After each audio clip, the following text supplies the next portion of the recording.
The stage lights were dazzling. The curtain lifted, and America leaned forward in their living rooms, waiting for Johnny Carson to introduce yet another glittering guest. For 30 years, The Tonight Show was more than late-night comedy.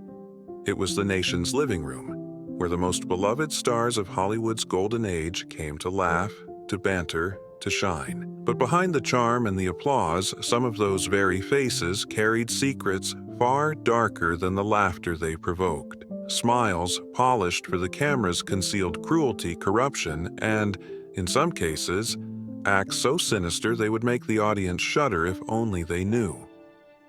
What if I told you that 10 of Carson's most iconic guests weren't just legends, but carried shadows that history has only reluctantly revealed?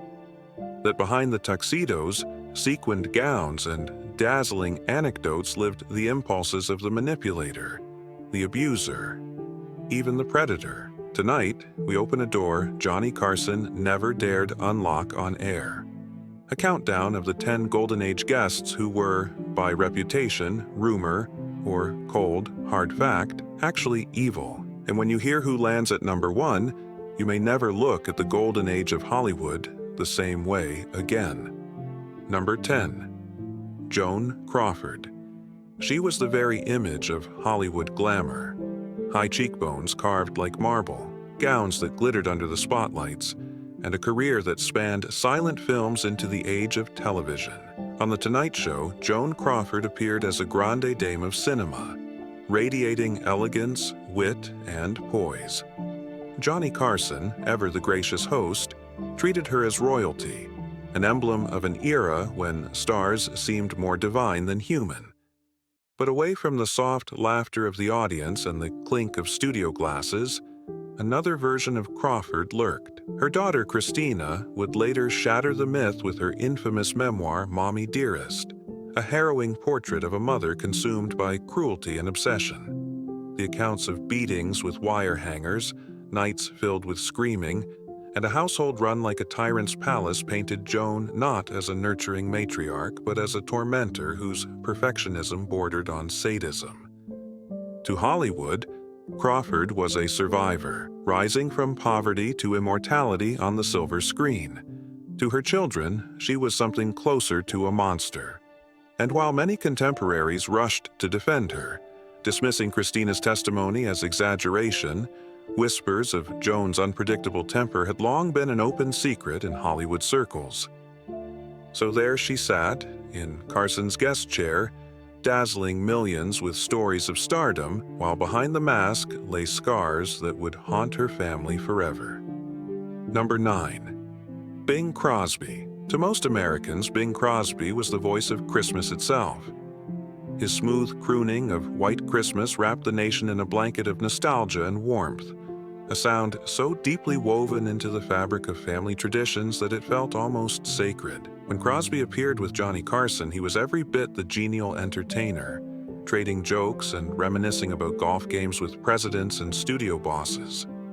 He was the embodiment of wholesomeness, an icon of comfort in turbulent times. But behind the microphone and beneath the easy charm, Bing carried a darkness that only came into sharper relief after his death. His son Gary would publish a blistering memoir in which he described their home as less like a sanctuary and more like a training ground ruled by fear. Crosby, Gary alleged, wielded his belt with merciless precision, beating his children into submission in the name of discipline.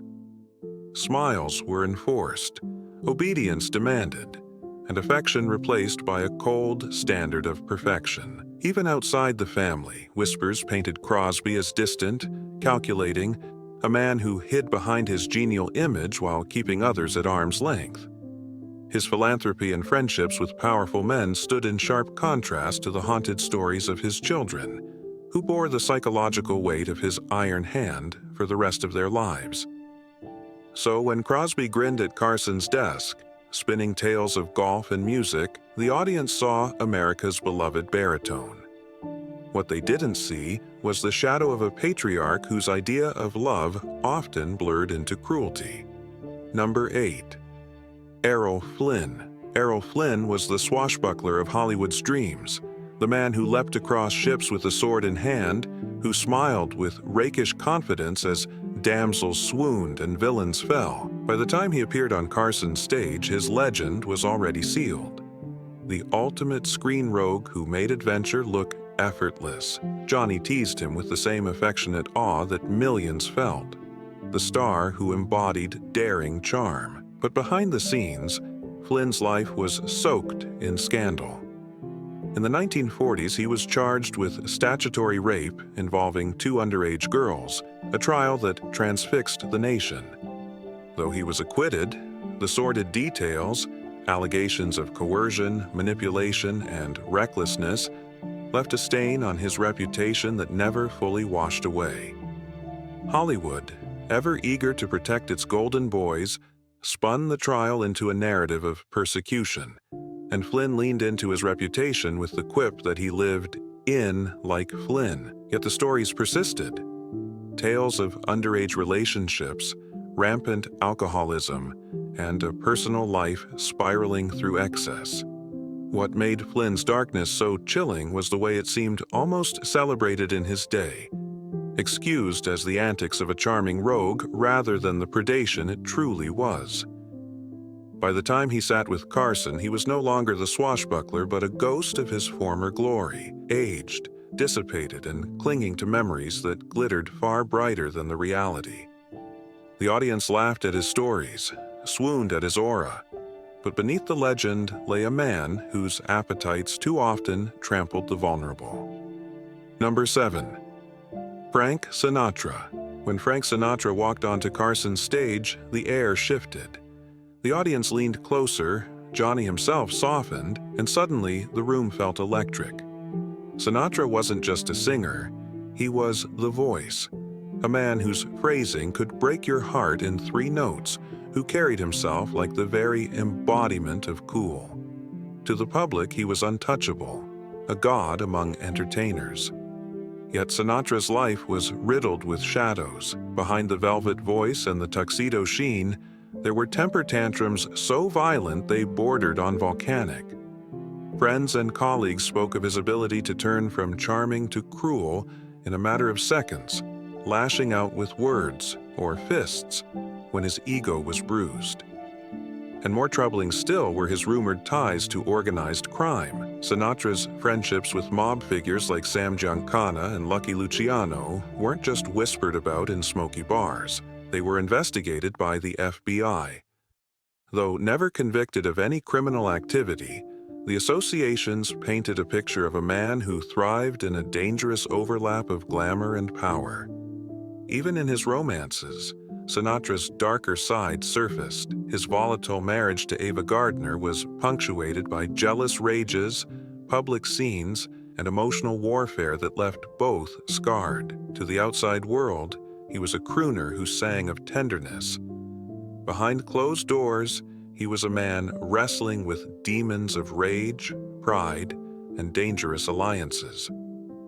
So when Sinatra leaned back in Carson's chair, cigarette in hand, and crooned a casual anecdote, America saw class and charm. Few realized they were also gazing at a man whose golden voice was shadowed by whispers of crime, violence, and a darkness he never quite outran. Number 6. Alfred Hitchcock. To millions, Alfred Hitchcock was the master of suspense, a director whose genius turned cinema into a playground of tension and terror. On Carson's stage, he played the part of the witty raconteur, the rotund Englishman with a dry sense of humor and a sly twinkle in his eye. He spoke of filmmaking as though it were a mischievous game, and audiences adored him for it. But Hitchcock's darkness didn't stay confined to the silver screen. Stories from his sets revealed a man whose controlling nature often crossed into cruelty. He was known to torment his actors, particularly his leading ladies, pushing them to their breaking points in the name of authenticity. Tippi Hedren, star of The Birds and Marnie, later accused Hitchcock of psychological abuse and sexual harassment, describing how he isolated her, threatened her career, and subjected her to physical danger during the filming of The Birds. The famous bird attack scene, which audiences saw as a thrilling spectacle, was in reality the product of real, live birds being hurled at her for days until her skin was raw and her spirit broken. For Hitchcock, control wasn't just artistic, it was personal.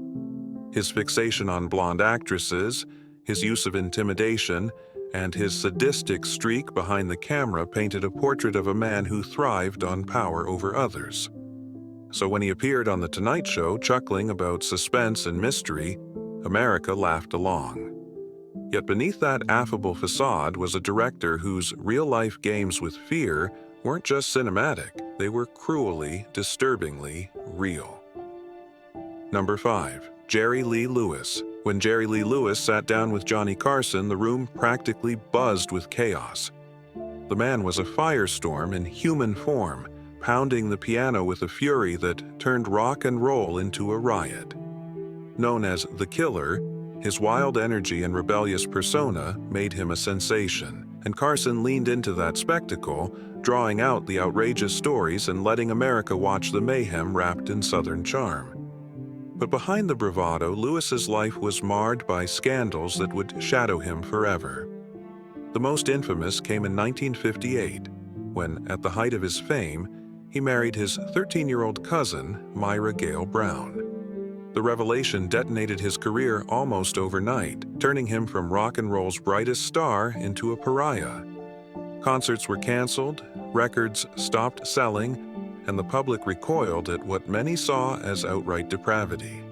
Yet that was only one piece of a darker mosaic. Lewis battled substance abuse throughout his life, his rages and reckless behavior leaving behind a trail of destruction. Rumors swirled around his violent temper, his turbulent relationships, and the mysterious deaths of 2 of his wives. Both deemed accidental, yet both forever clouded by suspicion. Whether coincidence or something darker, the pattern lent his life the air of a gothic tragedy, one drenched in whispers of danger. On Carson's show, Lewis was still the wild man of rock, unpredictable, electrifying, and darkly entertaining. But as the laughter rolled across America, few watching realized they were glimpsing a man whose personal life was a storm of scandal, heartbreak, and shadows that would follow him until the end. Number 4. Marlon Brando. When Marlon Brando appeared on The Tonight Show, there was a kind of reverence in the air. He wasn't just an actor, he was the actor, the man who rewrote the rules of performance, whose raw power in a streetcar named Desire and on the waterfront shifted Hollywood forever. Carson, like everyone else, treated him as a force of nature, an enigma whose presence commanded attention even in silence. Yet Brando's genius came tangled with a deeply troubling personal life. Charismatic on-screen, he was often volatile and cruel off it. He fathered at least 11 children, many of whom described a household steeped in neglect and chaos. His relationships with women were marred by accusations of emotional abuse, and his liaisons often blurred into exploitation. Behind his bohemian ideals, there lay a man capable of manipulation and domination, bending those closest to him to his will. And then there was the infamous story from the set of Last Tango in Paris. Actress Maria Schneider later revealed that a scene involving a sexual assault was sprung upon her without her consent. Orchestrated by Brando and director Bernardo Bertolucci, she described feeling humiliated, violated, and powerless, an experience that haunted her for the rest of her life. To Brando, it was just acting. To Schneider, it was an unforgivable abuse of trust. Brando's contradictions made him magnetic and monstrous all at once.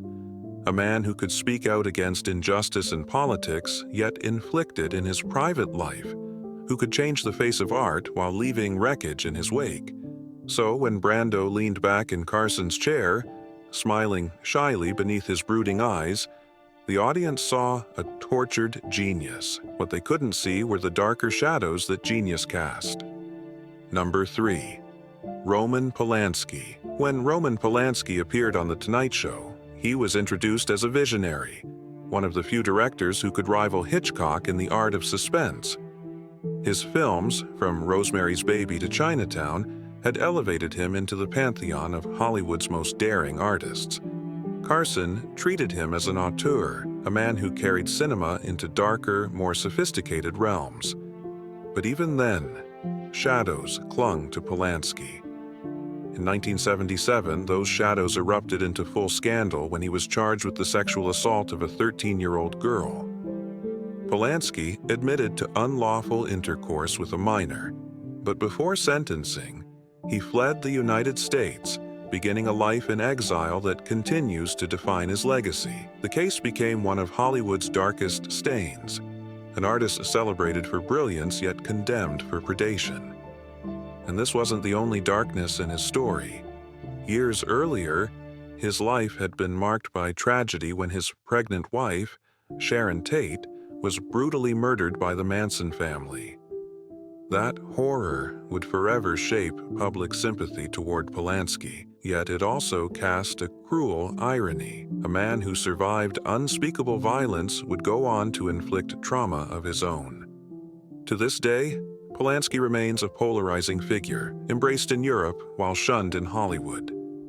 But on Carson's stage, years before the scandal broke wide open, he was still the genius director, laughing, sharing stories, admired. The audience had no idea that the man they applauded would become synonymous not with art, but with a crime that could never be forgotten. Number 2. Bill Cosby. When Bill Cosby appeared on The Tonight Show, he was the very picture of charm. With his quick wit, gentle humor, and impeccable timing, he made Johnny Carson laugh as easily as the millions watching at home. To America, Cosby was a beacon of wholesome comedy, a family man whose routines celebrated everyday life with warmth and relatability. He was the comedian you could invite into your living room night after night without fear. But decades later, the facade collapsed. Behind the genial persona, Cosby was revealed to be a predator. Dozens of women came forward with harrowing accounts of being drugged and sexually assaulted by him, stretching back as far as the 1960s, the very era when he was charming Carson's audience. The allegations formed a horrifying pattern. Trust exploited, drinks spiked, victims left powerless. For years, whispers swirled in Hollywood, but Cosby's fame and power shielded him. In 2018, Cosby was convicted of sexual assault, a fall so staggering it shocked even those who thought they'd seen every Hollywood scandal. The man once hailed as America's dad was now branded one of its greatest deceivers. His comedy, once celebrated for its moral clarity, now felt like cruel irony. A mask that concealed the darkest of appetites. So when Cosby laughed on Carson's couch, no one could imagine the truth lurking beneath the smile. It would take decades before the world saw him not as a beloved comedian, but as one of Hollywood's most infamous predators. Number 1. Charles Manson. He never came onto Carson's stage as a celebrity guest, but his shadow haunted the very culture that The Tonight Show embodied. Charles Manson, the cult leader whose name became synonymous with evil, was a grotesque inversion of Hollywood's dream factory. In 1969, his family of followers committed the most infamous murders in Los Angeles history, brutally killing Sharon Tate, the rising star and wife of director Roman Polanski, along with her friends in a scene so nightmarish it shattered the innocence of Hollywood forever. Why does he belong on this list of Carson-era figures? Because Manson hovered at the edges of the very golden age glitter that Carson welcomed nightly. His followers mingled with musicians and actors, inserting themselves into the glamorous parties of Laurel Canyon. Manson himself harbored dreams of stardom, rubbing shoulders with music industry names like Dennis Wilson of the Beach Boys, who briefly let him into his inner circle before realizing the darkness festering beneath the man's charismatic mask. Manson was never a guest on Carson's stage, but his name, his crimes, and his twisted pursuit of fame lingered over Hollywood like a curse. His presence was a reminder that behind the glamour, Behind the charm of the Carson couch, there existed a far more sinister hunger for power, manipulation, and domination. The closing coda. And so, behind the laughter, the applause, and the shimmering facade of Hollywood's golden age, we find a darker truth. These weren't just stars sitting across from Johnny Carson. They were human beings. Some of them brilliant, many of them troubled, and a few of them harboring shadows that history could no longer keep hidden. The irony is chilling. The same stage that presented America with comfort and charm also, unknowingly, showcased figures whose private lives were anything but. The same faces that made millions smile were, in some cases, responsible for tears, torment, or tragedies far away from the spotlight. It forces us to confront a question that lingers long after the credits roll. Can we separate the art from the artist, the laughter from the cruelty, the genius from the evil? Or do the shadows inevitably stain the legacy, leaving us to view the golden age through a darker lens? Johnny Carson never pulled back that curtain.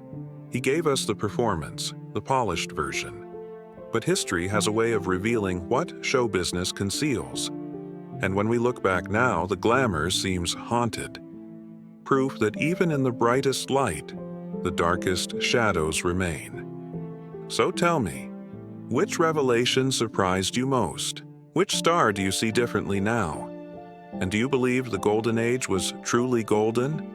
Or merely gold-plated, hiding tarnish that was always there? If you enjoyed this video, please leave a like and comment down below as it helps support this channel. Also, consider subscribing and hitting the notification bell to get notified of our newest videos. Thanks for watching.